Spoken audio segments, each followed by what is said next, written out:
प्राणघातक हल्ल्यानंतर लीलावती हॉस्पिटलमध्ये उपचार घेणाऱ्या सैफ अली खानच्या प्रकृतीत सुधारणा, थोड्याच वेळात मिळणार डिस्चार्ज. पत्नी करीना हॉस्पिटलमध्ये दाखल.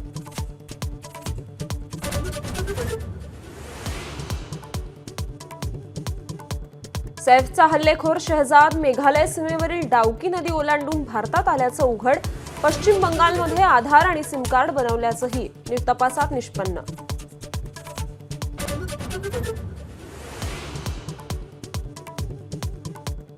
सैफ अली खानची भोपाळमधील खानदानी प्रॉपर्टी सरकार जमा होण्याची भीती.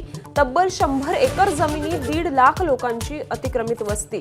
शत्रू संपत्ती प्रकरणी अपील करण्याची मुदत संपुष्टात.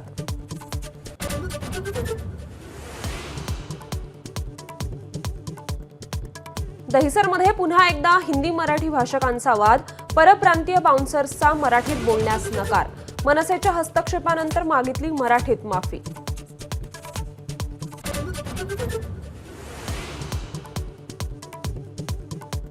₹1 प्रीमियम असलेली पीक विमा योजना बंद करण्याची कृषी आयुक्तांच्या समितीची शिफारस.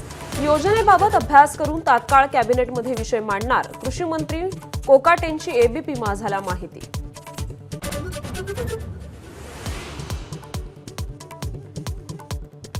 राज्यातल्या 36 जात वैधता समित्यांपैकी तब्बल 32 वैधता समित्या अध्यक्षांविना. 36 पैकी 22 समित्यांवर डीवायएसपींची नियुक्तीही प्रलंबित. जात वैधतेकडे सरकारचं दुर्लक्ष होत असल्याचा आरोप.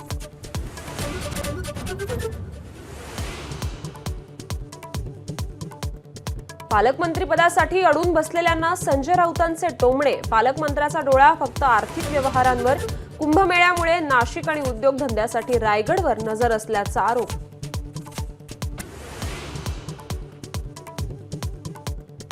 पुण्यात गुलेन बॅरी सिंड्रोम बाधित 22 संशयित.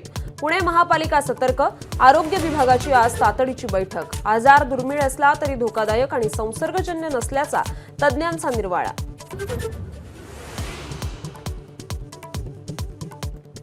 रोहित पाठोपाठ विराटही खेळणार रणजी सामना. 20 जानेवारीला होणाऱ्या दिल्ली आणि रेल्वे मधील सामन्यात खेळणार कोहली. 2012 नंतर प्रथमच विराट रणजी संघात.